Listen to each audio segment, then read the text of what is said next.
Bueno, muy buenas tardes a todas y a todos. Realmente una emoción muy particular estar nuevamente aquí. Digo nuevamente, pensaba, uno siempre vuelve al lugar del crimen, digamos, y ha habido, si esta sala hablara, digamos, podemos decir las cosas que podría contar, digamos, de las personas que uno mismo ha visto en este lugar conversando, de los cuales solo por señalar, digamos, nuestros más queridos afectos, digamos, quiero mencionar a María del Carmen Troncoso, a Carlos Bloch, a Susana Belmartino, a Mario Testa, María Isabel Rodríguez, digamos, y tantos otros que de alguna manera han sido un poco como padrinos, como acompañantes, digamos, de este proceso tan espectacular que hoy significa, digamos, la salud pública de Rosario, digamos, en un contexto donde quizá hay muchas otras ciudades donde algunos aspectos, digamos, puedan ser considerados equivalentes, incluso a lo mejor algún más innovativo que pueda ser seguramente compartido, digamos, pero en la experiencia argentina y latinoamericana, 25 años de gestión en salud, apostando al derecho a la salud, es una experiencia casi inédita, digamos, y creo que en ese sentido no podemos menos que celebrar, y celebrar exactamente en el mismo sentido como planteaba Mónica, digamos, celebrar en el sentido de que este es un gigantesco capital, pero que al mismo tiempo no hay capital que garantice el futuro, digamos, si uno no se reinventa todos los días, digamos. Es muy curioso este fenómeno, digamos, de que ningún actor está en una posición tan obligado, digamos, a ser crítico y autocrítico como el que está en la posición central, digamos, el que está en el centro de la escena. Digamos, es el que defiende el título, el que necesita ser autocrítico, el que necesita llegar a los errores antes que otros lleguen a los errores y encontrar rápidamente, digamos, la posibilidad de crecer, de cambiar, de modificarse, de adaptar, de adecuar. En ese sentido, a mí me parece que es tremendamente provocativo, primero que nada, entender la naturaleza del objeto que nos reúne, porque, digamos, hoy es Rosario en la provincia de Santa Fe, en sintonía de políticas. No fue así todo el tiempo, digamos, no fue así durante muchos años, y hoy, digamos, significa una posibilidad enorme de poder hacer sinergia con toda la infraestructura pública de la ciudad. Una vez dijimos, desde las artes, digamos, hay dos estados en la ciudad de Rosario. Hoy podríamos decir, digamos, nos acercamos a tener un estado en la ciudad de Rosario en el sentido de esa articulación sin pérdida de identidad. Me parece que la primera reflexión que nosotros necesitamos hacer es sobre el título mismo, digamos, de la invitación, digamos. A mí me gusta mucho, digamos, no elegir los títulos de las cosas que voy a decir porque después me tengo que parecer a lo que me encargan. Y una de esas cosas es el tema de, tenemos que hablar de ciudades. Tenemos que hablar de ciudades necesariamente, no solamente porque Rosario es una ciudad, sino porque en términos generales no ha sido un tema excesivamente profundizado por la salud colectiva. Hoy en día, digamos, como mencionaba Mónica también, digamos, salimos de un evento Hábitat 3, digamos, en la ciudad de Quito, y, digamos, la OMS fue invitada a participar de ese evento que no organizó la OMS, sino que la organizó UN Habitat, una agencia pequeña del sistema de Naciones Unidas, la única agencia que tiene sede en África, digamos, casualmente, pero que sin embargo, digamos, hoy en día tiene responsabilidad por más del 50%, o sea, más concretamente el 52% de la población mundial vive en ciudades. Pero ese porcentaje es todavía muchísimo mayor en América Latina y es gigantesco en la Argentina. O sea, la Argentina es prácticamente el 92% de la población vive en ciudades. De tal manera que decir salud pública, salud colectiva, digamos, en el 92% de los casos es hablar de ciudadanos urbanos, digamos, y en el 8% es hablar de población rural, que por cierto, digamos, es un desafío gigantesco para el país no resuelto. En ese sentido, la ciudad no es cualquier lugar, digamos. La ciudad no es un lugar más o un lugar, digamos, que podamos mirar simplemente como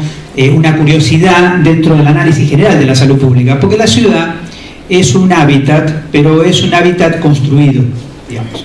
Y ese hábitat construido significa en buena medida, digamos, que lo que ocurre o lo que no ocurre, si el hábitat mismo es pensado, digamos, como un determinante de la salud, entonces, en el sentido positivo o negativo, digamos, al ser construido también tiene responsables. Es decir, nosotros somos responsables por la generación de determinantes a través del hábitat urbano. Y por cierto que el hábitat urbano nos trae los mismos problemas, digamos, que quien analiza provincias o quien analiza países, pero intensificados. Porque si nosotros hablamos de inequidad, digamos, y hablamos de inequidad en el país, podemos ver diferencias entre municipios, podemos ver diferencias entre provincias. Pero cuando la diferencia se da al interior mismo de un territorio, digamos, las diferencias están cara a cara, están en vecindad directa, digamos. Y en esa vecindad directa se da de alguna manera la distancia o la diferencia en fenómenos tan importantes como la violencia, como la convivencia, como el capital social, que son capaces de construir las distintas comunidades y las distintas sociedades. Y entonces a nosotros nos parece que es necesario arrancar diciendo lo que vamos a reflexionar ahora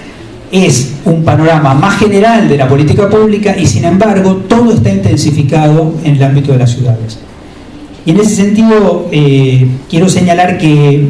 para organizar un poco, digamos, la posibilidad de pensar las políticas públicas, creo que no solamente hay un problema de un desafío político vinculado con el tema de reinventar el gobierno, sino también de tratar de ubicar cuál es el rol de la ciudad en la construcción política, digamos, y cuál es el rol de la salud en la construcción política. En ese sentido, digamos, el rol de la ciudad es fundamental, digamos, hemos visto incluso cómo a grandes rasgos, digamos, los votos de las grandes ciudades y los votos del país se distorsionan, se separan y se juntan, arman como una especie de coreografía, digamos. Pero además es interesante ver a la salud misma dentro de la lógica de la ciudad. La OMS descubrió, digamos, un hallazgo comunicacional, los creativos de la OMS, parece que hay algunos, digamos, ahí, llaman a la salud el pulso de las ciudades, ¿no? Llaman a la salud el pulso de las ciudades, algo, digamos, si no es vero, ventrovato, digamos, o sea, tiene algo de poético, digamos, somos el pulso de las ciudades, ¿no? Y ese pulso de las ciudades, en algunos casos, digamos, da arritmias, digamos, en algunos casos da extrasístoles, digamos, en algunos casos empieza a preocupar, digamos, porque ese latido, digamos, que es el sentido vital, digamos, de cualquier organismo vivo, digamos, en el caso de la salud, tiene mucho que ver con lo que es lo que enferma, digamos, y para no poner solo lo que enferma y no poner solo los riesgos y no poner solo los determinantes, también lo que es salutogénico, también lo que es capaz de producir salud, en el sentido más profundo de producción de salud, digamos. Y esto es un recorrido muy largo, porque quizá hoy no recordemos, digamos, porque va a pasar a ser probablemente es un episodio importantísimo en la historia de las ciudades, pero cuando se discute casi el origen mismo de la salud pública en el siglo XIX, las ciudades eran tremendamente insalubres, digamos, dramáticamente insalubres. Se discutía directamente, digamos, que la expectativa de vida de las ciudades era 10 o 15 años menor que la de las regiones urbanas,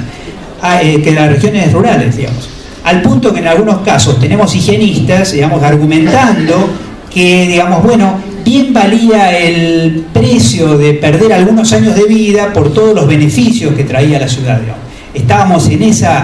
ese tipo de reflexiones, y es curioso, digamos, que lo que de alguna manera en Inglaterra describe Dickens, digamos, pero también describe Engels, lo que describe Chadwick, digamos, son justamente fenómenos vinculados a que la ciudad era verdaderamente un espacio de riesgo, digamos. Ciudades que no eran las ciudades medievales, sino que eran ciudades que habían crecido salvajemente a una tasa de crecimiento que ahora nos asusta, pero que en el siglo XIX, digamos, fue dramático, porque desde el punto de vista exponencial, hay ciudades que agregaban ceros en periodos de 20, 30, 40 años, como todas las ciudades industriales, incluyendo ciudades como Rosario, Buenos Aires, Nueva York, Londres, París, etc. Entonces, lo que hemos logrado con las ciudades es generar por lo menos la sensación, digamos, de que las ciudades son lugares de riesgos, digamos, de riesgos parecidos, digamos, pero esos riesgos parecidos no significa que los riesgos sean los mismos. Hay una serie de factores o de fenómenos que se intensifican en las ciudades. Hoy estuve muy particularmente escuchando un estudio sobre, digamos, factores de riesgo en la Villa 31, digamos. ustedes saben, la Villa 31, digamos, es la villa más famosa de la Argentina, porque está pegada a Retiro, digamos, zona de altísimo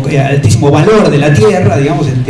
y digamos, la tasa de riesgo, digamos, de enfermedades cardiovasculares, de ACV y de infartos y de enfermedades coronarias, digamos, es 3 veces superior al promedio de la población de la misma ciudad en donde está contenida esa villa de emergencia, por una serie de factores de riesgo que se intensifican específicamente, digamos, en ese lugar.